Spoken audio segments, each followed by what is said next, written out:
When we talk about relationships, we want to look at the cusp of the seventh house, the descendant, because the seventh house has to do with relationships. We also want to look at Venus and at the moon placement. I want to first look at this Venus in Sagittarius. Sagittarius has to do with exploration, expanding the mind, right? Travel, taking interest in foreign cultures, lands. Okay, so Venus in Sagittarius, your love interest might come from a different culture. David Bowie, I think he was 40-something when he found the love of his life, Iman. She's from Somalia, this beautiful black supermodel. It doesn't have to mean that, because we're talking about archetypes, and archetypes can manifest in many, many, many, many ways. And someone with Venus in Sag, we could also say that you need someone who loves to learn and explore. So much to say here. I mean, just look at the north node of the moon. It's in the fourth house, the house of home, family, your roots. So the fourth house, finding a place within that can quiet down the voices, because we're talking about Gemini, communication, ideas, words, voices in our mind, but maybe in the fourth house is ruled by the moon. So finding some quiet within where you can push away those voices, which is basically all the world, and can fame get you in some trouble? Because when we look at the south node, we are looking at what went wrong, and then the north node would be a remedy, something that could help us with what went wrong, especially with Uranus here. We're talking about having to really find out who you are. So there was some more deeper level that he needed to go into himself, and not necessarily on stage, just to connect to the heart and calm down the anxieties, because Uranus many times indicates trauma, anxiety, also, of course, genius, and it rules his chart because his ascendant is Aquarius. And so having the ruler of his chart in Gemini, the sign of words, communication, and ideas. I mean, that's David Bowie, so unique, so original, so ahead of his time. Now I want to talk about the seventh house. And here we see that the seventh house cusp is Leo, okay? Incidentally, Aman is a Leo. Her sun sign is Leo. So that doesn't mean that if you have Leo on the cusp of your seventh house or any other sign, that's the sign that the person needs to be, which is your natural partner. Not at all. But they do have to have, in David Bowie's case, Leonian characteristics, Leonian traits, so something radiant, a person who loves life, Leo is charismatic and wants to share their warmth and their creativity. David Bowie, needless to say, shared his creativity. So the moon being in the seventh house, this person, first of all, needs a relationship to feel good, Actually, he says later on in his life, it's so touching. He said, that's why I think David Bowie was really aligned with the higher manifestation of his chart, because he said, if I had to choose between my career, David Bowie, all the albums, or my marriage and my family, there would be no question. There's no question.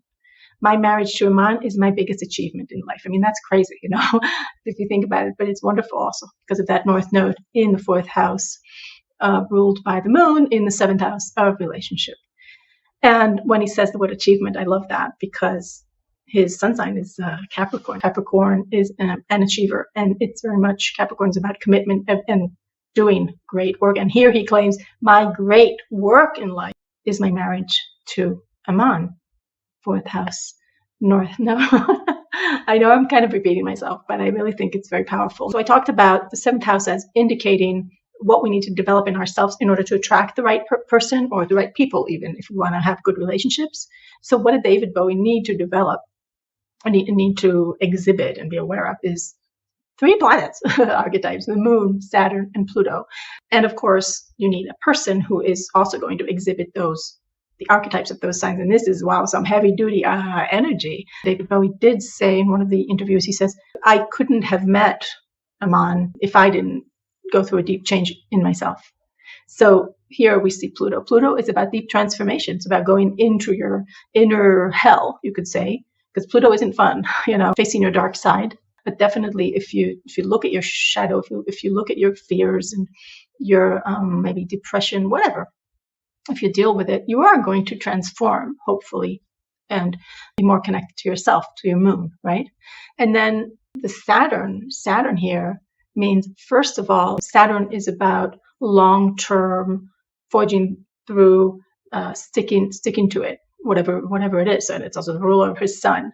So when he finds the person he loves, he is going to be committed to that till the end, and the other person is going to have to be the same. Their intention is going to have to be serious, and they're going to have to be mature, right? So he needs to mature. Saturn is about maturity. We have what we call the Saturn return. Saturn by transit conjuncts our natal Saturn, which is for most of us happens between the years 28 and a half or so to 31. And it's called the process of maturity. After the wild 20s, where you experiment, and David Bowie, you take on all these characters, you become Ziggy Stardust and Aladdin Sane, the man who fell to earth, Major Tom. You're going to look for form and land. That's from his song that I love, The Man Who Sold the World. He says, I laughed and shook his hand and made my way back home. I searched for form and land for years and years I roamed. To search for form, to me, that's the Capricorn. Capricorn, which is about consolidation. So much of David Bowie's subject matter material have to do with being isolated, alienated, outside of something. And Gemini is very powerful in him because that's where Uranus is the ruler of his chart.